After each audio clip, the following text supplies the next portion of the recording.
Voilà, vous êtes au milieu des entrailles de la planète. Vous plongez dans les veines de la Terre.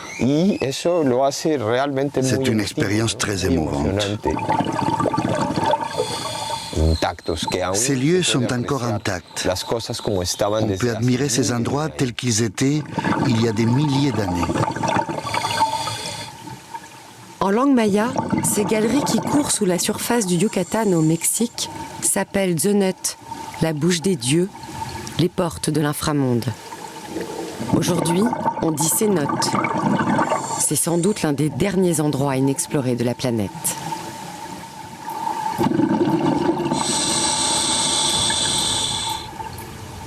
On y nage, on y vole.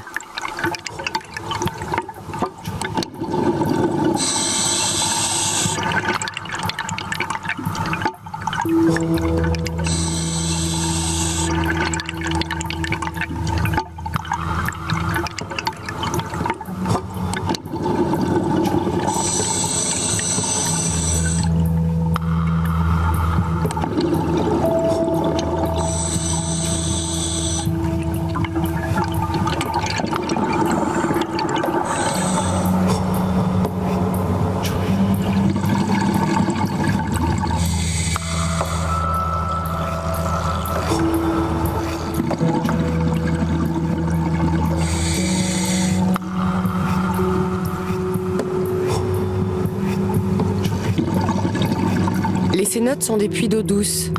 On en compte plus de 2000 dans cette région. Dans un pays sans rivière, les hommes s'y sont installés depuis toujours. Lieu de vie et lieu de mystère.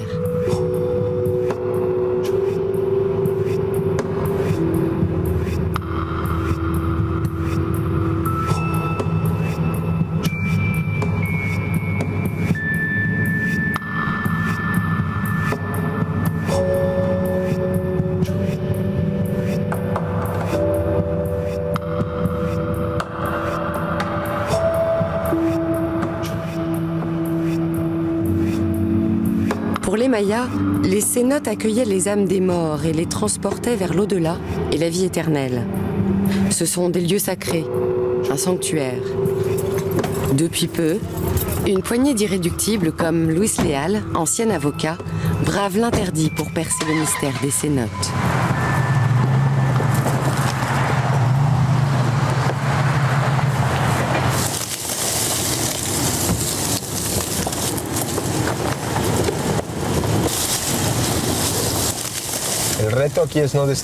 Il faut essayer de ne pas abîmer la bagnole. Ce chemin est très mauvais. J'ai laissé quelques pneus déjà. Sur les cartes, cette zone est répertoriée comme zone noire. Noire parce que personne ne l'a jamais explorée. C'est une région totalement vierge. Dans cette zone, on n'a même pas exploré 5% des cénotes. Il faut dire que l'accès est difficile.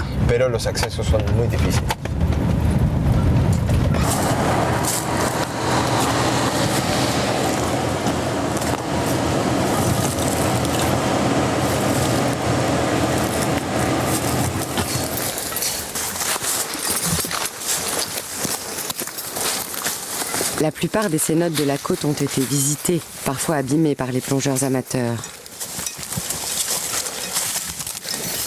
40 degrés, 100 kilos de matériel, des heures de marche en pleine jungle, c'est le prix à payer pour accéder à des sites encore intacts, vierges.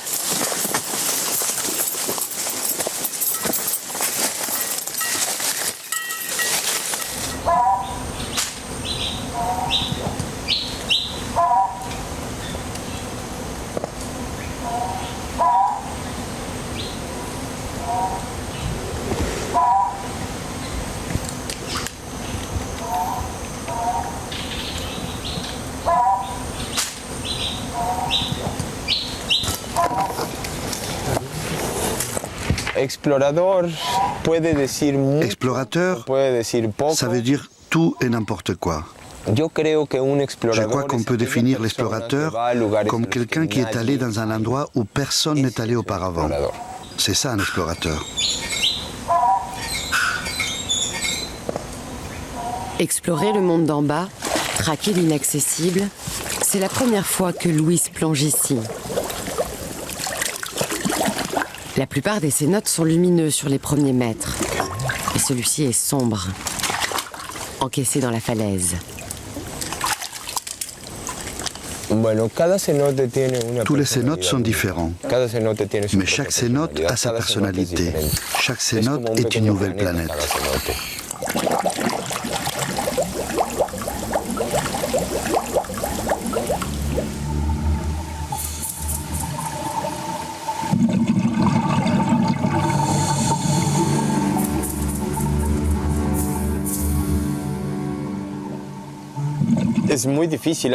C'est très difficile. On a très peu de repères. Dans le nuage, on ne voit absolument rien. Zéro visibilité. À environ 4 mètres de profondeur, il y a un nuage. Une nappe d'acide sulfurique qui nous oblige à descendre pour chercher des zones plus profondes. Si tu te trompes de passage, au lieu de te retrouver dans des lots clairs, tu te perds dans de la boue. Et là, tu peux perdre la visibilité. Il y a beaucoup d'arbres et donc des risques de se retrouver coincés. Il faut donc s'aventurer lentement, avec beaucoup de précautions. La bouche des dieux a le pouvoir de vie ou de mort sur quiconque tente d'y pénétrer. Il faut respecter la règle d'or. Poser le fil d'Ariane pour ne pas s'égarer dans ce labyrinthe. Palmer à l'horizontale pour ne pas lever les sédiments et perdre le peu de visibilité. Garder les bouteilles mobiles pour ne pas rester coincé.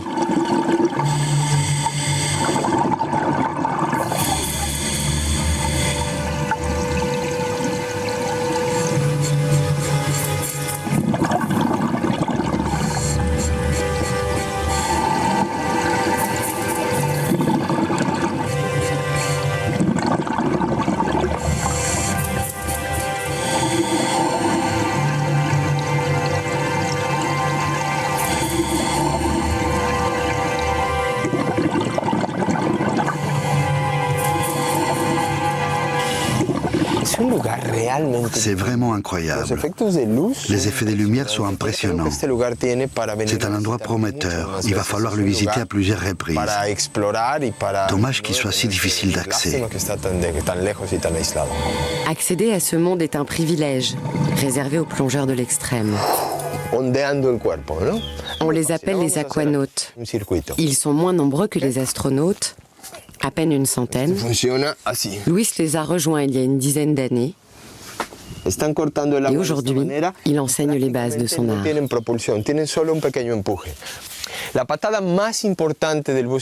En plongée spéléo, il faut absolument pouvoir faire marche arrière.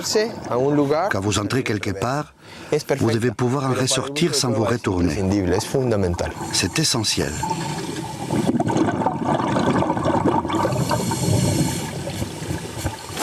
Y vamos a poner, ok. Quand on pénètre dans un cénote, le plus important c'est de pouvoir en sortir. À chaque étape de la progression, on doit penser à la façon de sortir de la grotte. C'est pour ça qu'on utilise une ligne. La ligne de vie, le fil d'Ariane, appelez-la comme vous voulez. La règle, c'est de suivre une ligne continue depuis la surface jusqu'à n'importe quel autre endroit où l'on va se retrouver dans la grotte. Toujours une ligne avec toi, Léo. Attrape la ligne, Léo. Fais attention à ta tête. Vas-y, vas-y. Peut-être il va falloir changer de côté là, Léo. Voilà, voilà, très très bien. Continue, mais avec les deux mains, Léo. Les deux mains, c'est important. Parfait, Léo. Avance, avance. Attention, ne lâche pas la ligne. Ta réserve d'oxygène est limitée, n'oublie pas ça.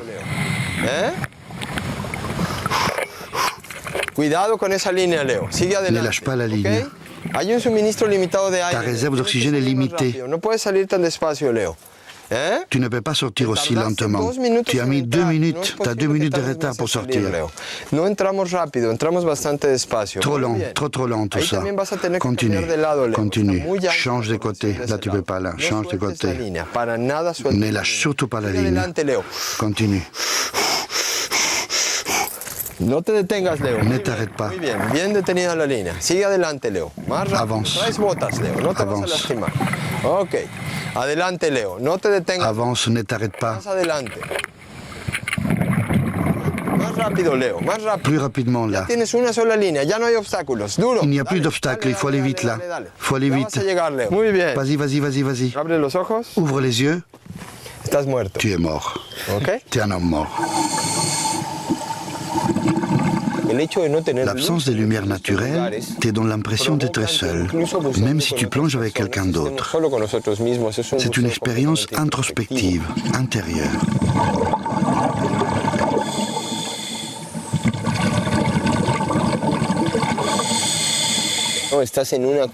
Tu voyages dans ta grotte, mais en même temps tu voyages dans tes pensées. Tu t'observes. Il n'y a que toi, personne d'autre. No hay nadie más que tú. E incluso en buceos de cueva más complicados, si la plongée est difficile, alors tu peux être ton pire ennemi. Tu mejor amigo. Ou bien ton meilleur ami.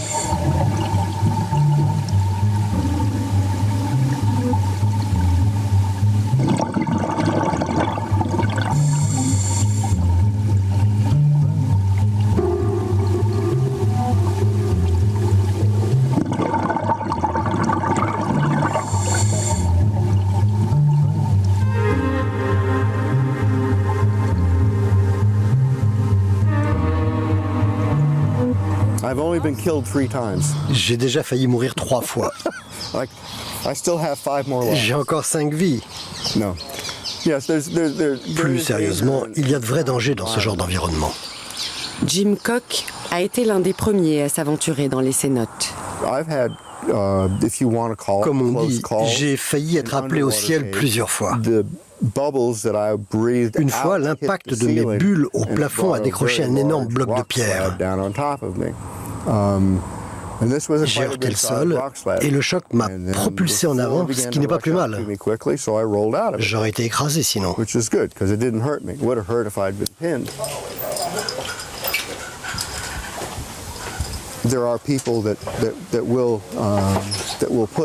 Il y a des tas de gens qui essayent de repousser les limites pour aller toujours plus loin, toujours plus profond.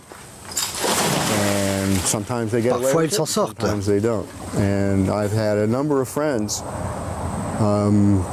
J'ai plusieurs amis.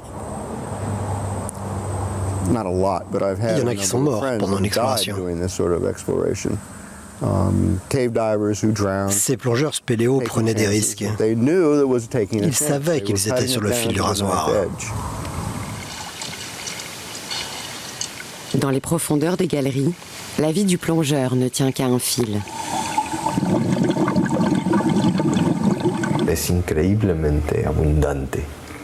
Le sédiment est très dense. On dirait une pluie de sédiments. J'ai pourtant fait attention à ne rien déplacer. Le temps passe. Ça fait plus de 20 minutes que je suis là. Il faut que je fasse attention à ne pas dépasser le temps de décompression. Il faut que je continue calmement. Je suis un peu perdu. Il faut que je garde mon calme. Il faut que je continue le long des rochers.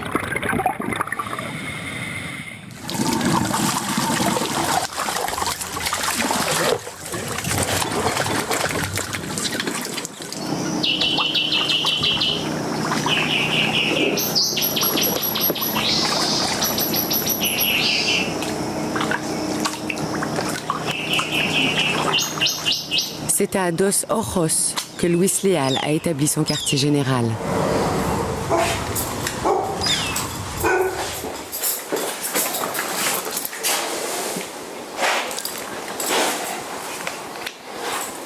This is my place. This is Quand je ne plonge pas, c'est ici que je passe les plus clairs de mon temps.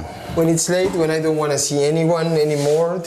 il est tard, quand je ne veux voir personne, c'est là que je dors. C'est plutôt confortable. Je n'aime pas la télé. Un ventilateur me suffit. C'est très calme. Je n'ai pas besoin de grand-chose. Un livre et rien d'autre.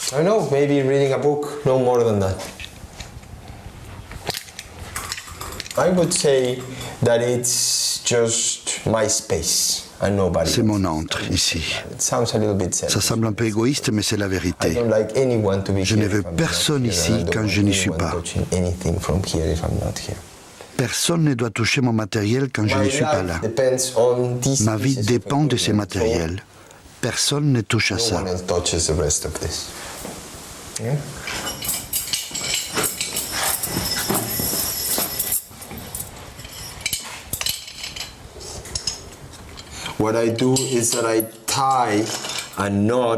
Je fais un nœud tous les 3 mètres.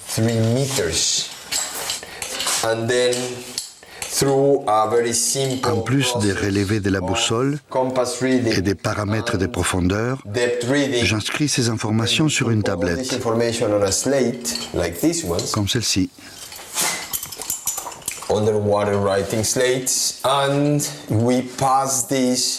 Je les reporte sur papier, puis sur l'ordinateur. Un logiciel va dessiner la grotte pour nous. C'est le début de l'exploration.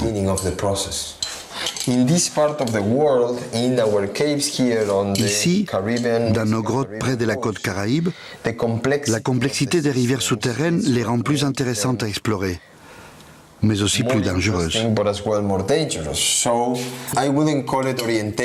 Il ne faut donc pas parler d'orientation, mais plutôt de navigation. Pour la plongée spéléo, les compétences en navigation sont cruciales. Nos réseaux sont super complexes. On peut compter jusqu'à 100 km de tunnels, parfois plus. C'est comme un labyrinthe, il faut donc savoir naviguer dedans. Hola. Comment ça va les garçons? Hola. Bien chicos. C'est ce qu'il faut que vous portiez.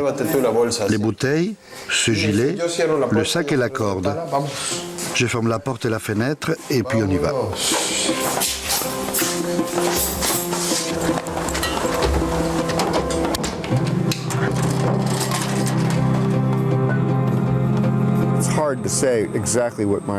À part d'aller dans l'inconnu, c'est difficile de dire exactement ce qui nous motive. Ces endroits étaient totalement inexplorés, il y avait tout à découvrir. Ce qui m'a donné le plus de plaisir, ça a été de dresser une carte des lieux que je traversais. Parce que, pour être un explorateur digne de ce nom, on doit dessiner des cartes. On n'explore pas un lieu sans faire une carte. C'est pareil pour ceux qui sont allés dans l'espace, pour l'Arctique ou l'Antarctique. Se perdre, c'est le risque majeur dans ces lieux inexplorés. Et il y en a beaucoup dans le Yucatan. La péninsule couvre l'un des plus vastes réseaux aquatiques souterrains. On en compte 1000 pour la seule Riviera Maya, le long de la côte Caraïbe. Sous l'écorce terrestre, un dédale de galeries, un véritable labyrinthe. Les cénotes sont les portes d'entrée de cet inframonde.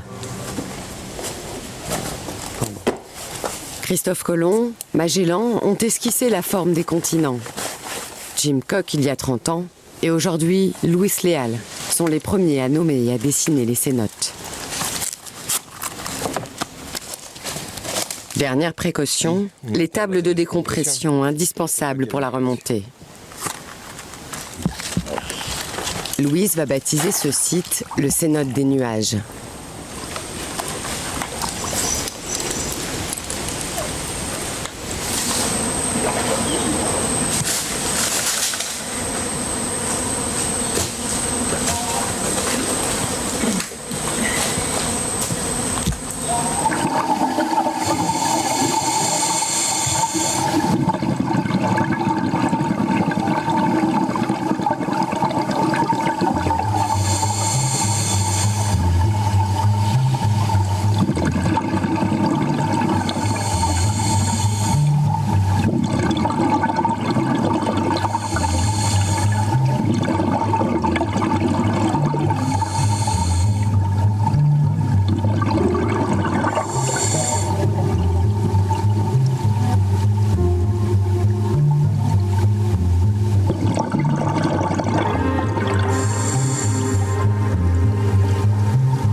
este segundo buceo, seguí la línea que dejé colocada la vez pasada.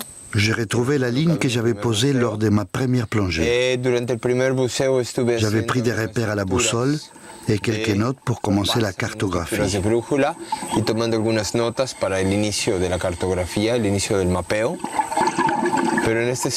Au cours de cette seconde plongée, en continuant dans ces tunnels, dans ces grottes profondes, j'ai découvert ce qui me semble être des vestiges préhistoriques. J'ai découvert des restes des foyers, des choses que je n'avais jamais vues.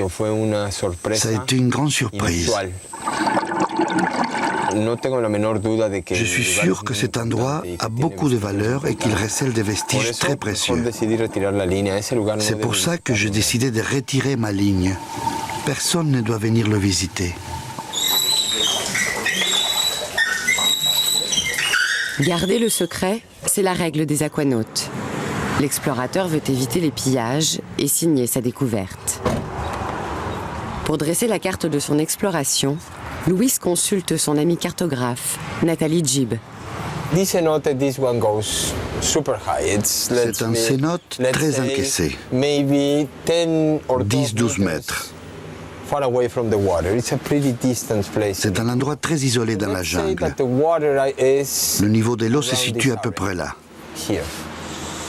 Le passage que j'ai trouvé est ici. Il est presque vertical.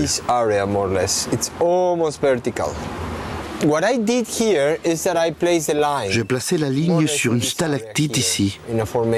Puis je l'ai déroulée en descendant et je l'ai amenée dans le passage horizontal. J'ai dû attendre plus ou moins cet endroit.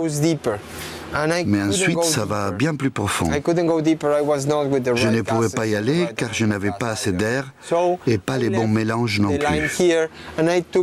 Donc j'ai remonté la ligne depuis cet endroit et au retour, j'ai pris les mesures en plusieurs points. J'aimerais bien que tu m'aides. Je ne voudrais pas faire d'erreur et j'aimerais partager avec toi cette découverte. L'exploration, c'est génial, car on va dans des grottes où aucun être humain n'a mis les pieds. C'est ce qu'on aime et c'est pour ça qu'on le fait. Les cartes, c'est vraiment une corvée. Mais c'est très utile pour trouver de nouveaux passages. La vraie raison pour laquelle on fait des cartes, c'est pour enregistrer une exploration et aussi pour montrer aux gens là où on est allé. Et il faut que tu donnes un nom. Il va s'appeler le cénote des nuages. Et j'espère très fort pouvoir y trouver des vestiges de présence humaine.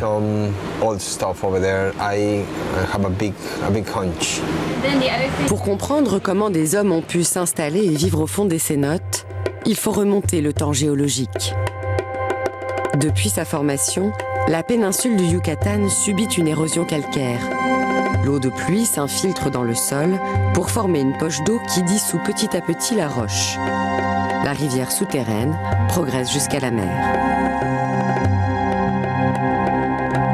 À l'endroit où l'eau douce et l'eau salée se rencontrent, l'érosion est plus forte. Lorsque le toit d'une grotte devient trop fin sous la surface, il s'écroule. Un cénote est né. Lors de la dernière glaciation, le niveau de la mer est descendu. La plupart des grottes ont été asséchées. Elles deviennent alors l'abri des animaux sauvages et des premiers habitants du Yucatan. Il y a 18 000 ans, le niveau de la mer remonte, inondant à nouveau les grottes dans lesquelles on peut plonger aujourd'hui.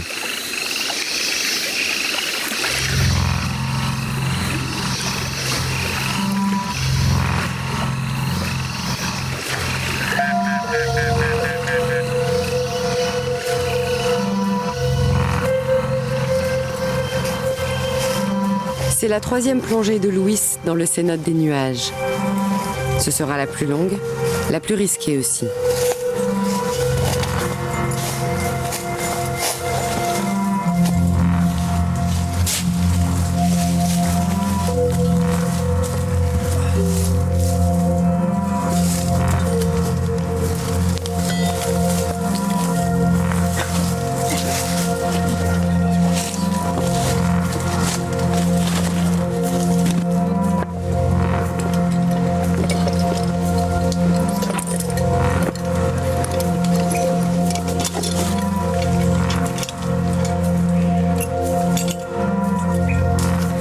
ces bouteilles un nouveau mélange. Le dosage oxygène-hélium doit lui assurer une plus longue autonomie.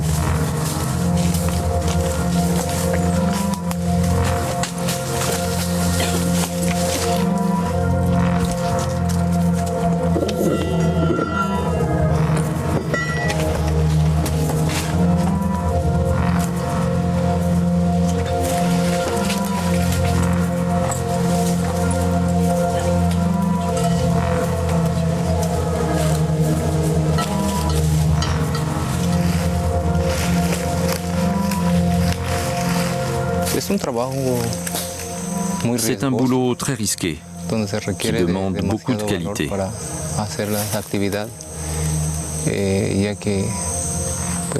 Il faut s'embarquer dans le cénote, dans la grotte, et beaucoup plus loin, et se confronter à l'inconnu.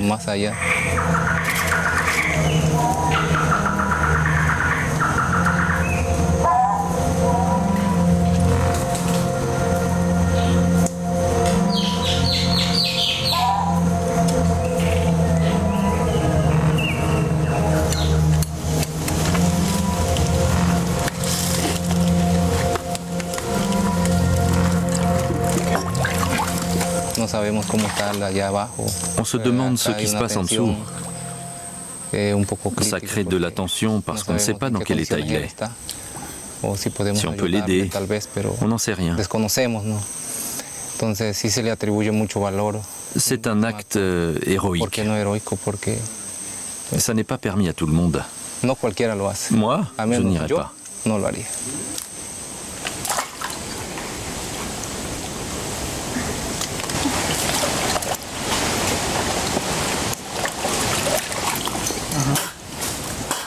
Privé du fil d'Ariane qu'il a dû enlever par précaution, Luis doit retrouver l'entrée de la grotte.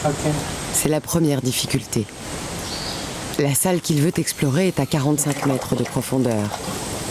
S'il perd trop de temps au début de plongée, Luis n'aura pas assez d'air pour l'atteindre.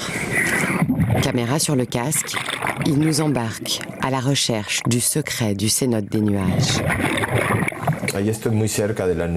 J'approche le nuage d'acide sulfurique.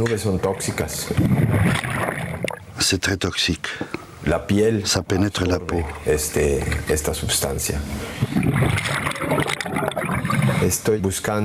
Je recherche ce tunnel profond.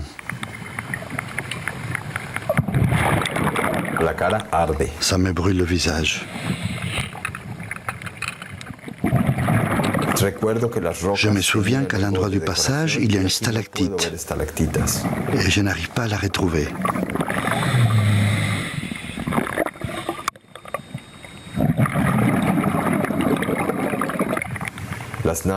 Les nausées sont insupportables.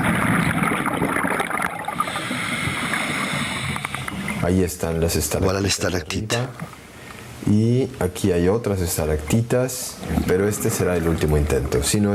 C'est la dernière tentative.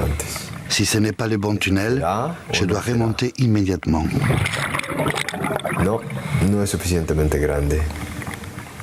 C'est là ou pas? Non, ce n'est pas assez large. Je ne crois pas que ce soit là. Trop étroit. Il y a un passage par ici, sans issue. Je me suis encore planté. C'est là ou pas? On dirait que c'est par là. Ça m'a l'air d'être le bon passage.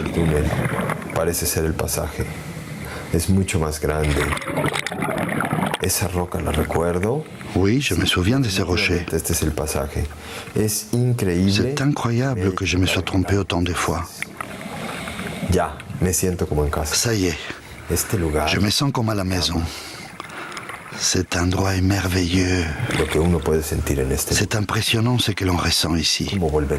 C'est comme remonter le temps. Depuis au moins 12 000 ans, personne n'est entré ici. Là,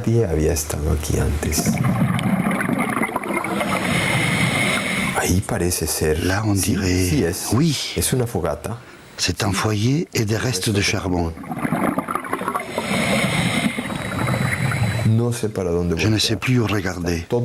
C'est plein de charbon partout. Mais qu'est-ce que c'est? Des ossements? Là, entre le charbon et les sédiments, on dirait des ossements d'oiseaux. Est-ce que des humains auraient cuisiné ici? Ce lieu est fascinant. Mais c'est quoi ça? C'est une graine? Une graine, des morceaux de charbon, quelques ossements d'oiseaux attestent de la présence humaine dans ces grottes il y a près de 12 000 ans. La bouche des dieux mayas témoigne de la préhistoire de l'homme du Yucatan. C'est l'un des secrets de l'inframonde. Le temps s'est arrêté. L'eau a fait que le temps s'est arrêté. C'est incroyable. Dans ce genre d'endroit, tu peux toucher l'histoire. Enfin, toucher façon de parler. Tu peux voir l'histoire. C'est une expérience indescriptible. Après des milliers de plongées, les labyrinthes ont conduit Luis jusqu'à la table des premiers habitants du Yucatan. Une première découverte, et cette fois, il éprouve le besoin de lever le secret. C'est dans un lieu comme celui-ci que je plonge tous les jours. Imagine cet endroit dans un silence de cathédrale. Juste les sons de bulles d'air. Et toi, au milieu de tout ça. Incroyable, non? Maintenant, imagine ces eaux cristallines, ce silence, tu tournes la tête vers le bas, tu découvres les restes d'un foyer comme s'il avait été allumé la nuit précédente. Et là, à plusieurs kilomètres au fond de cette grotte immergée, tu découvres les vestiges de présence humaine.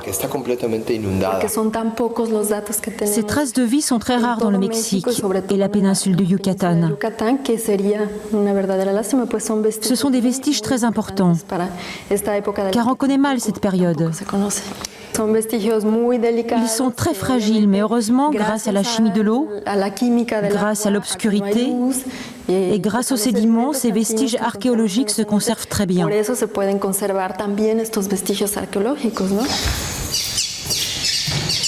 Ce que tu fais dans les cénotes, c'est très important pour les archéologues. Il y a encore 10 ans, on ne connaissait absolument rien sur la période pré-céramique, c'est-à-dire avant les Mayas.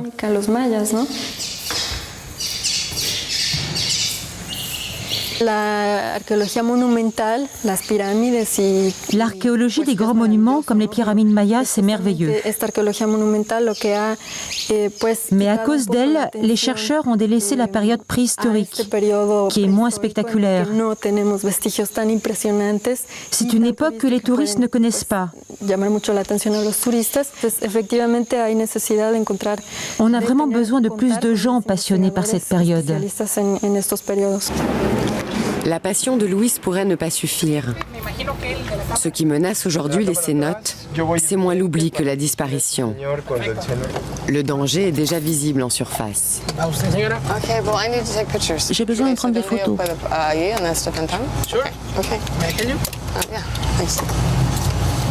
Nancy De Rosa dirige une fondation de protection de l'environnement. Elle a invité Luis à la rejoindre dans son combat. En 20 ans, la population est passée de 67 000 à plus de 250 000 habitants.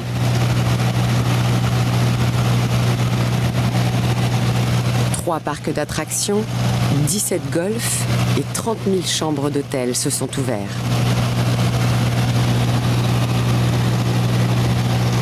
Le pompage systématique de l'eau douce, le rejet des eaux usées ainsi que l'abus de pesticides, c'est désormais l'ensemble du réseau aquatique souterrain du Yucatan qui est menacé.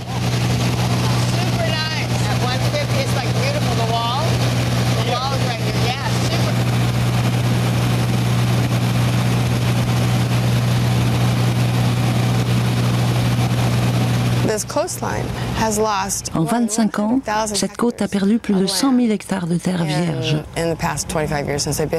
100 000 hectares de mangroves ont été recouverts par des complexes touristiques. Cette forme d'urbanisation est une horreur. Ils foutent tout en l'air, ils s'en fichent. Le Quintana Roo est une région unique, comme nos rivières souterraines. Que va-t-il se passer quand tout cela sera détruit, quand l'eau sera polluée? Que va-t-il se passer quand la barrière de corail sera anéantie? Quand le sable bougera sous les immeubles? Quand la mangrove ne pourra plus retenir l'eau?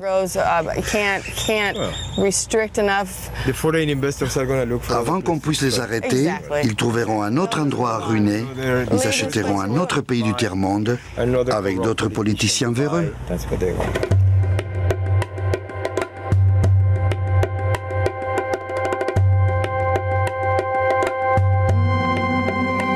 L'écosystème du Yucatan est l'une des dernières grandes réserves d'eau douce de la planète. Il résiste encore à la vague touristique et immobilière qui déferle sur l'Amérique centrale. Mais c'est un trésor aujourd'hui menacé. Le développement économique de la région pollue la forêt semi-tropicale, le réseau aquatique souterrain, la mangrove et les récifs coralliens. 4 écosystèmes liés les uns aux autres.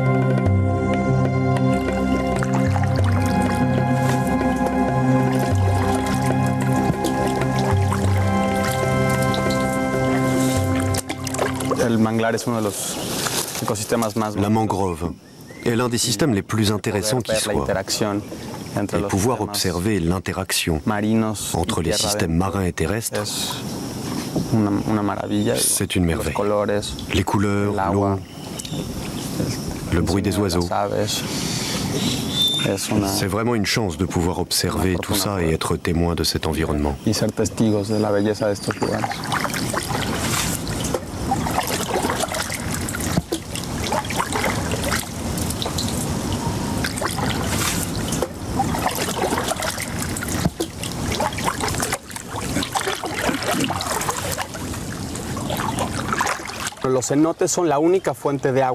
Les cénotes sont la seule source d'eau douce pour la consommation ou l'activité humaine.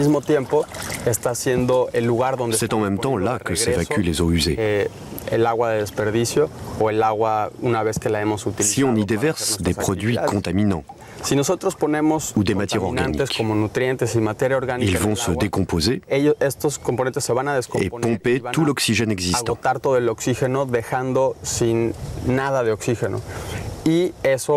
Et ça entraînerait la mort de toutes les espèces animales vivant dans ces réseaux souterrains qui sont très fragiles.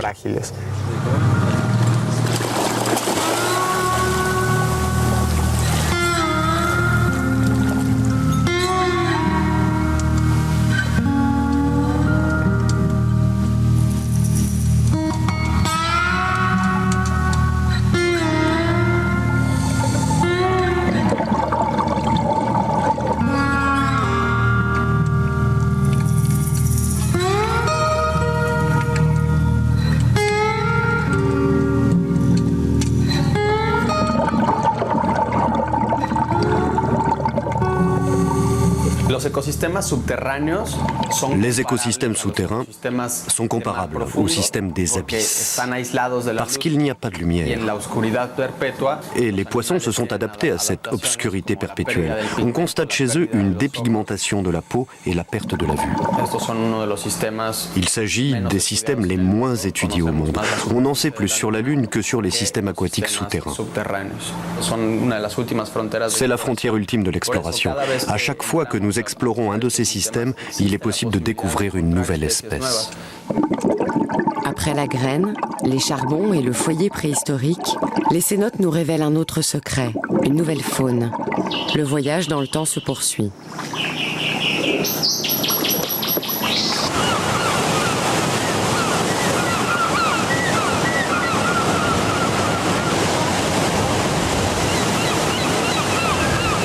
La détermination de Luis est plus forte à chaque plongée. Pour sauver les cénotes, il veut maintenant les faire classer auprès de l'UNESCO comme patrimoine de l'humanité.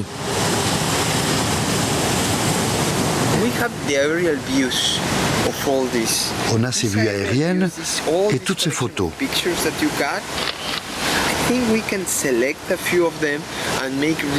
On peut en sélectionner quelques-unes et là, on va pouvoir formuler une requête, une pétition, une demande, une plainte pour obtenir la protection de l'UNESCO et obliger les gouvernements mexicains à faire quelque chose.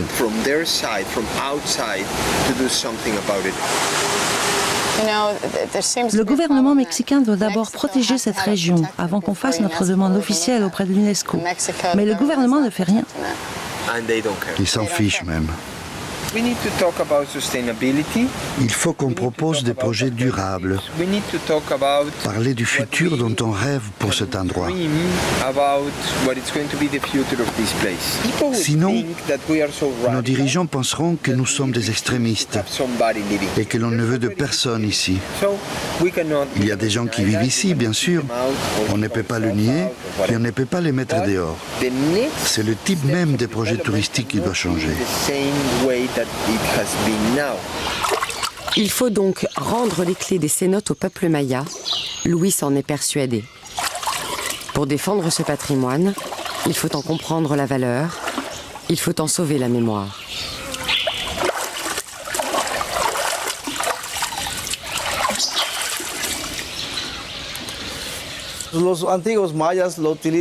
Les anciens Mayas considéraient les cénotes comme des endroits divins. Il ne faut pas l'oublier, ils font partie de notre histoire. Par exemple, anciennement, les Mayas se mariaient dans ces endroits. Quand il y avait des noces, ils venaient faire leur fête et ils préparaient leur alcool, le balche.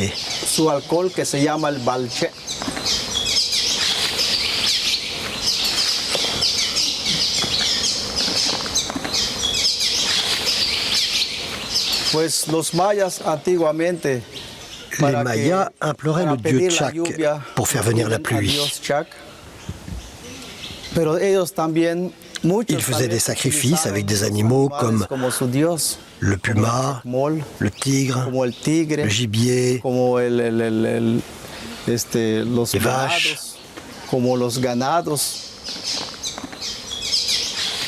C'est pour ça qu'il ne faut pas dévoiler tous ces cénotes. Ils appartiennent à la nature et on souhaite que ça reste ainsi.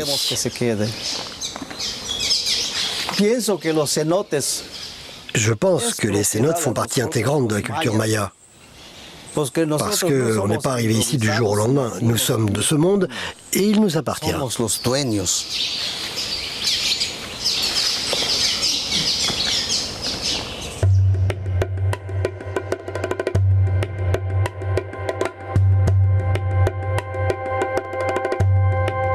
Pour obtenir le classement des cénotes au patrimoine de l'humanité, Luis Leal mise sur son engagement auprès de la communauté maya.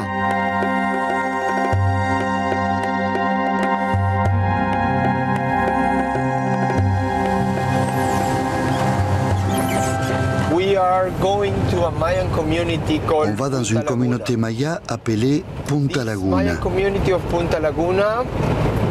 Cette communauté est chargée de veiller sur une réserve écologique.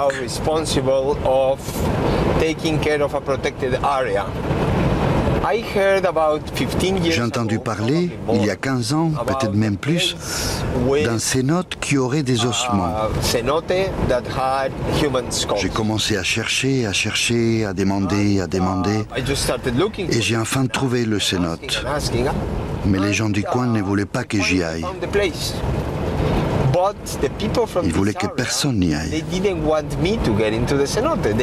Il m'a fallu plus de 10 ou 15 visites.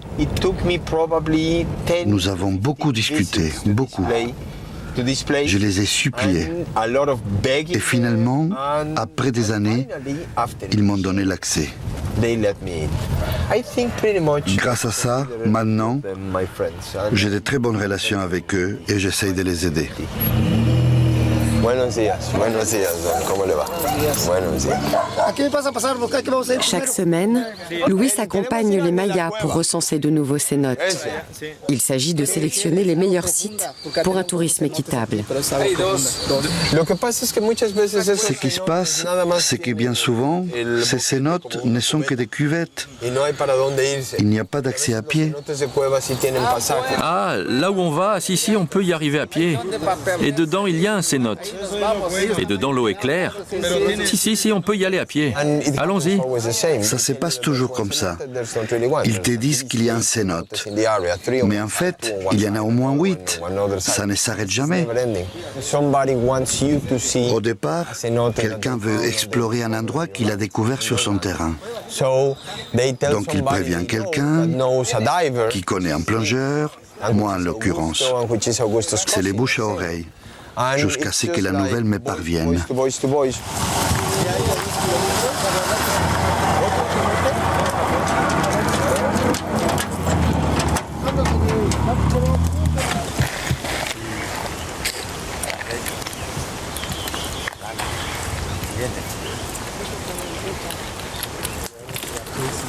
Listo?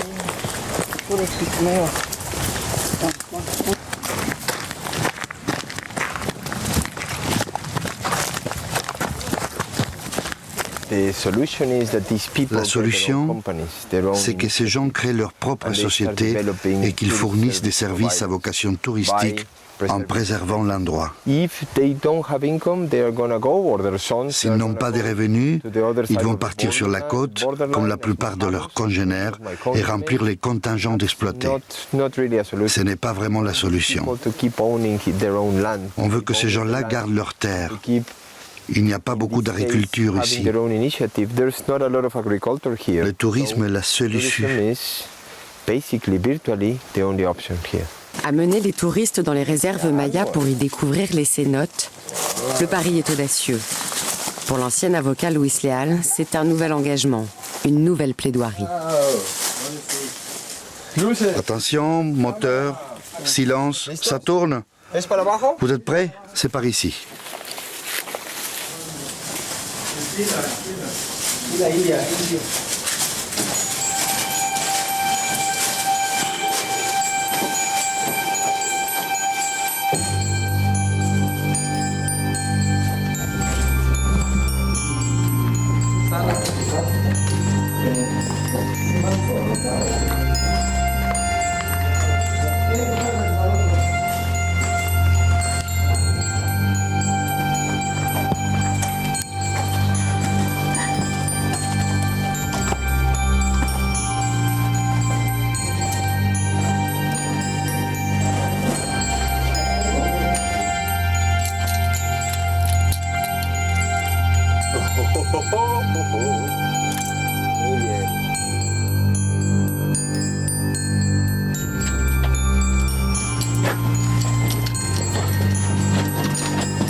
Votre projet touristique, ça marche toujours?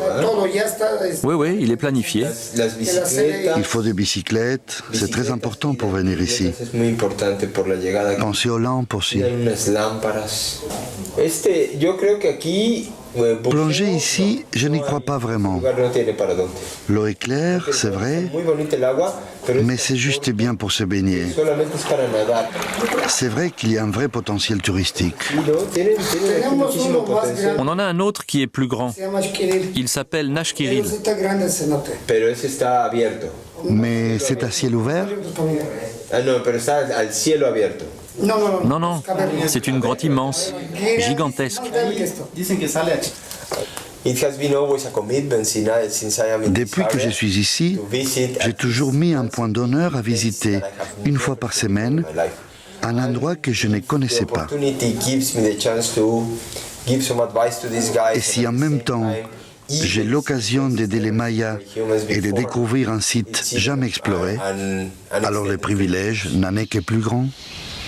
Grâce à l'obstination de Luis Leal, les galeries des cénotes du Yucatan infiltrent aujourd'hui les couloirs des ministères et demain des grandes administrations internationales. Désormais, seule une reconnaissance universelle pourra sauver l'inframonde des Mayas. Je ne sais pas combien de temps ça va continuer ainsi, cet attrait, cette attirance pour les cénotes. C'est très intense et j'en profite chaque jour. La grotte est une maîtresse jalouse et cruelle. Et c'est la réalité. Je n'ai pas d'alternative. Je ne sais pas vivre sans elle. Et je ne saurais pas faire autrement. Il n'y a que ça qui compte pour moi.